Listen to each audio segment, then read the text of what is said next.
Nigeria's Senate President Godswill Akpabio on Tuesday announced that the newly approved minimum wage applies to all workers across both public and private sectors, including maids and other domestic staff. The bill was speedily passed by both chambers of the National Assembly just after it was transmitted by President Bola Tinubu.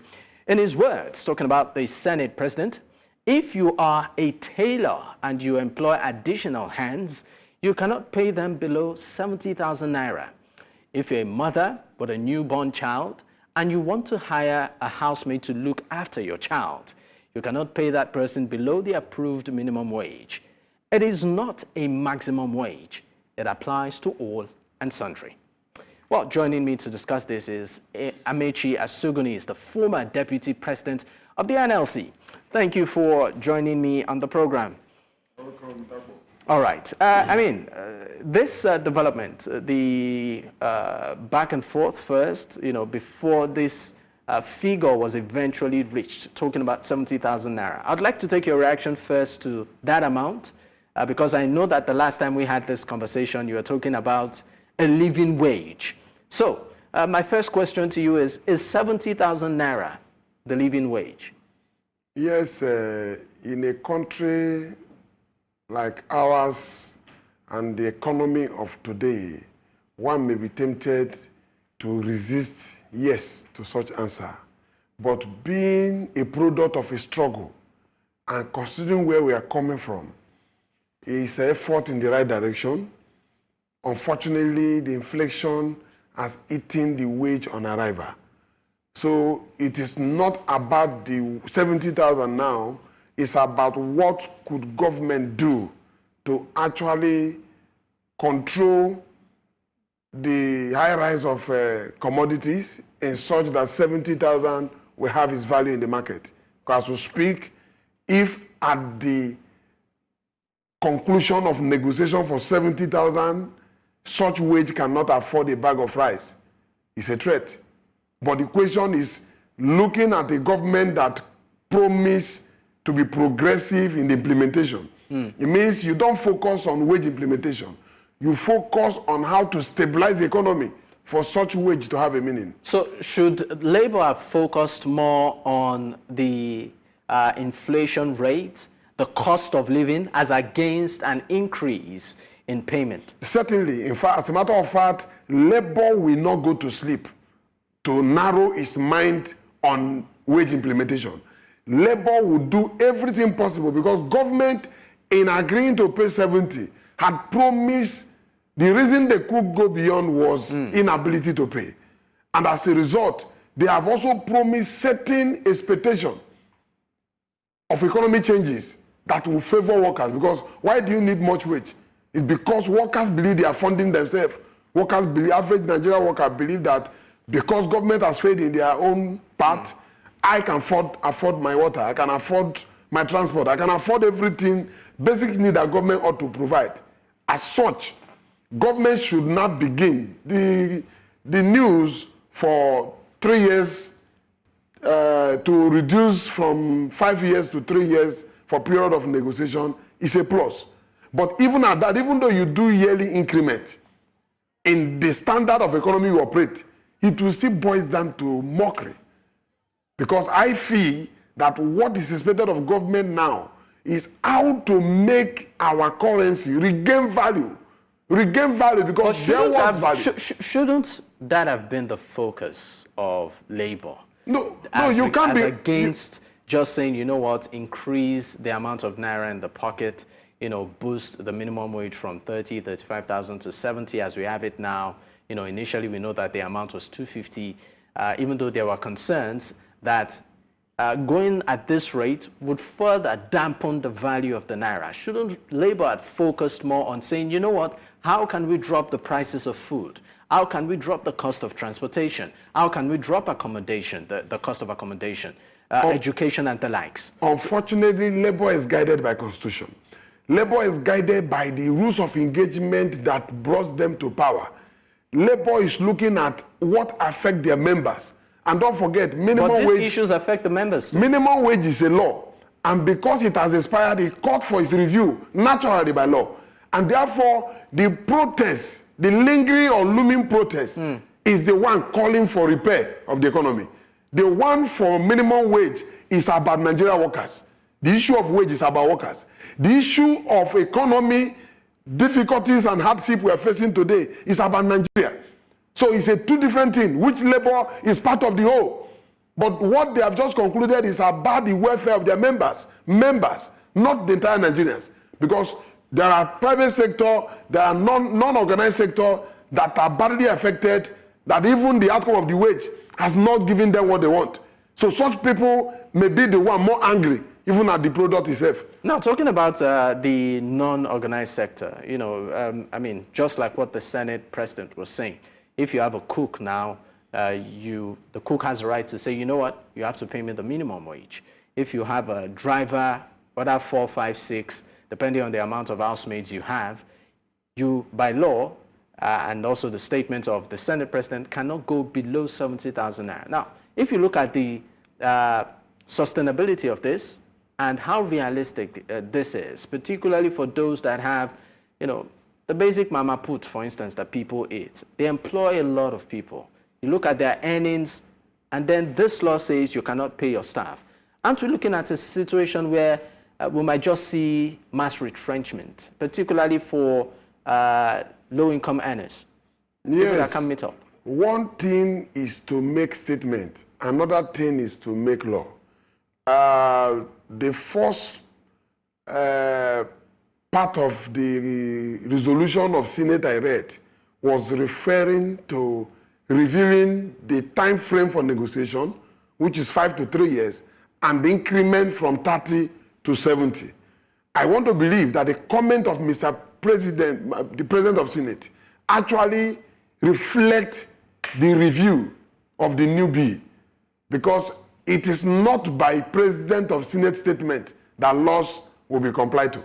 I want to believe that the new bill, which I'm yet to read in full, actually say what the President of Senate said. So because 2019, I was part of the team that negotiated 2019 minimum wage. 2019 minimum wage bill has exemption. And such exemption were on possibly workers on seasonal employment, workers on aircraft and shipping workers, workers that are on part-time, workers on pay rate, workers on, you have them in sequence. So there are, and don't forget, the reason for exempting workers is not to get less. There are workers that naturally get higher than minimum wage. And you shouldn't use minimum wage to not spoil the mind of employers in that sector. Imagine workers in the aircraft that normally should get their pay with international standard. So minimum wage should not actually bring discrepancy in that direction. Because if an airline applies Ghana, Nigeria, London, workers should be earning uniform salary. So how, let's even leave, super skilled individuals here. Let's talk about domestic individuals, people that own, for instance, local eateries, artisans, popularly known as mama put. Okay. Many of them employ several hands. Now, this law says minimum wage, is 70,000. A mama put, for instance, hires 10 hands. What happens to her?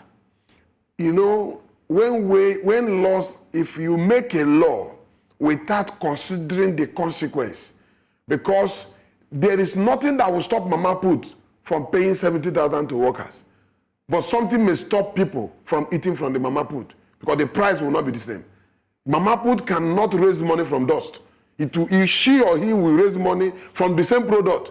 And therefore, when you make a law to compare a tailor who will engage hands to actually, don't forget, average Nigeria tailor is a tailor, not a fashion design company who is into producing of shares that are sold in high cost price. Those can afford to reduce the workforce and actually get the money paid. But don't forget also that in every law, there is a provision for exemption. There is no way that they will make a law and it applies to all without exemption, because of peculiarity of some sectors that naturally will not be paying that lower salary as it were as a law. But when you talk about mama put, talk about a cleaner in your house, domestic workers like gate man, we should also be considering, when you are making a law that a minimum wage is 70,000, and you're also making a law that the earner of the 70,000 shall pay a worker that engaged 70,000, where is his wage? So we need more interpretation and wisdom to actually await the outcome of that law when signed into law. Because minimum wage for this country is 70,000. And it's expected that this worker may have a wife whose wife may give birth to a child and may need a maid to support. And he earns 70,000. And you are saying the same maid you are employing pays 70,000. So I take my salary and I give to my maid. What have you done? And where a maid also is entitled to employ another hand to support you because you are busy with work, you pay 70,000. It may not work in that direction. All right, Amechi, I might just need to, of course, leave you for a minute. We need to go on a quick break. When we return, of course, we will be picking up from here. Stop. Stay with us. This is still Politics HQ on News Central Television, and of course we are discussing matters arising as regards the new minimum wage of 70,000 naira in Nigeria. I still have with me Amechi Asugwuni, is the former deputy president of the NLC. Thank you for staying on. All right, now there is some sort of, will I call it interpretation, or as regards this wage, that it shouldn't apply, it shouldn't have a blanket approach. That for some types of employment, it should be revenue-based. So, for instance, small businesses like eateries, they should be based on how much they rake in, and then the law should give some sort of exemption to that. Maybe the 70K blanket or 70,000 naira blanket, shouldn't apply to them. What do you make of this? Yeah, I want to believe that people who are on part-time wage, people who work with these low-income business owners, you sometimes think that they earn less than 70. Unfortunately, most of them earn more than 70,000, because when you hire a caterer, for service, it tells you that workers may earn 3,000 to 4,000 per day. And it means that where they have that service daily, the only unfortunate thing is that they may not work every day. But for those eateries that provide service every day, and if workers are placed on daily pay, they may end up earning more than the 70. And where you place wage on profit of a business, it becomes very difficult for workers to determine profit until the owner of business deduct what he or she considers as expenditure. The remnant will become very unthinkable to form wage. So the best is to allow these workers have their negotiation. Anybody whose national minimum wage is not covering their wage, whosoever that fall within the bracket that minimum wage law is not covering them, they get higher. We know skilled workers like carpenter, like mercy, artisans like plumbers, when they come to your house to do any job, they don't take anything less than 7,000. If you must stay the whole day now, they are charging as much as 8,000 to 10,000 per day. So you can't even bring such people to tell them about 70,000 minimum wage, because they offer service. If you employ a mercy to come and lay block for you, he will charge you per block. They count it per block, and that also conform with one of the wages in exemption list that they call pairs rate. People that are paid on the completion of a particular task.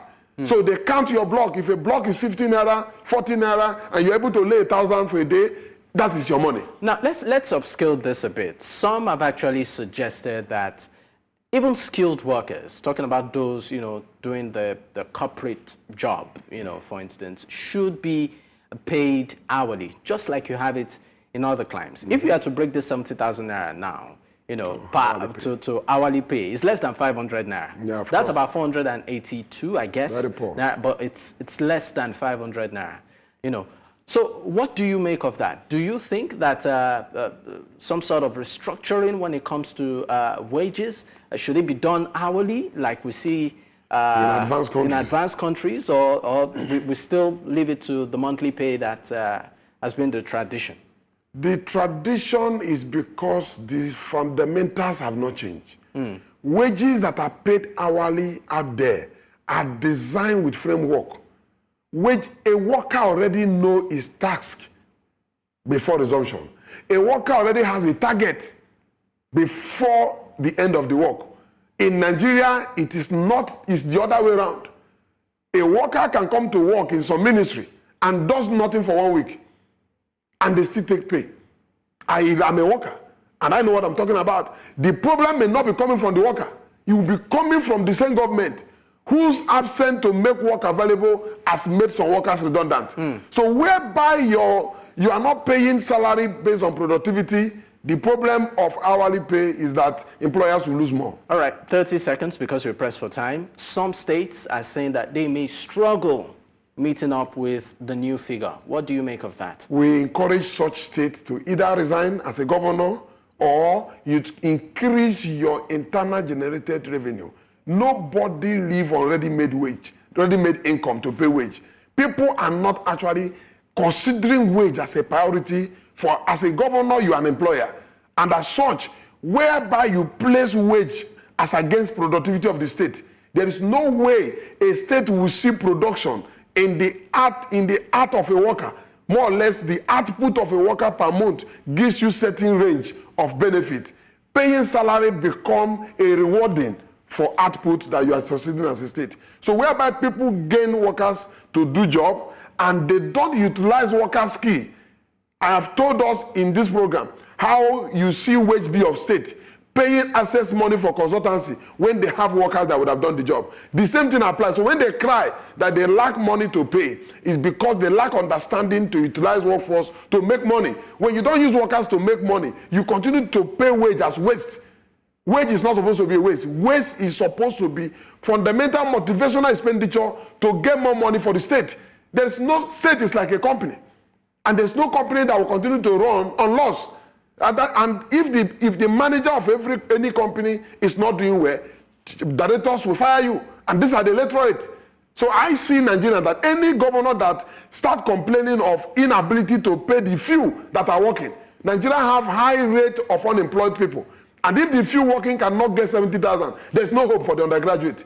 And as such, every election season should be a time to replace people without brain. For me, governance is about responsibility, and you do so by providing those very resources that will make governance easy. If you don't do so, no foundation. And for me, any building stand on the zero foundation will definitely fall. Wage is compulsory. All right. Amechi Asugwuni, thank you so much for your time. Thank you. All right. We, of course, have been talking with Amechi Asugwuni, the former deputy president of the Nigeria Labour Congress. Well, it's at this point we drop the curtains. In case you missed out, you can actually catch up on our YouTube platform. That's at News Central TV. You can follow me personally on socials at Dakwa Adegboye. Until I come your way again, bye for now.